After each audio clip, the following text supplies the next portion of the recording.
பதில் சொல்லுங்க. ஓகேவா? நடைபயிற்சி மட்டும் பண்ணி, ஓகேவா, நடைபயிற்சி மட்டும் பண்ணி ஏன் இந்த வெயிட்டை வந்து கண்டிப்பாக குறைக்க முடியாது? நடைபயிற்சி மட்டும் பண்ணி இந்த வெயிட்டை ஏன் கண்டிப்பாக குறைக்க முடியாது அப்படின்னு நான் சொல்கிறேன் அப்படின்னா பதில் தெரியுமா உங்களுக்கு?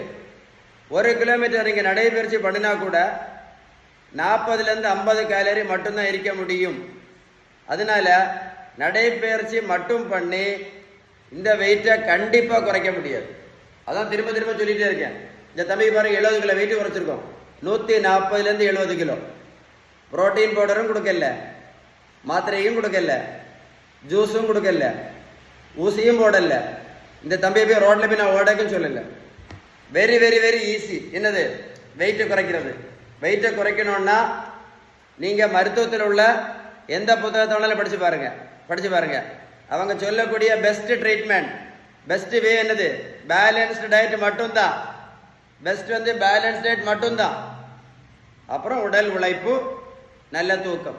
அதில் பேலன்ஸ் டயட்டு நீங்கள் கரெக்டாக ஃபாலோ பண்ணீங்கன்னு வைங்களா, என்னெல்லாம் நன்மைகள் இருக்குது தெரியுமா?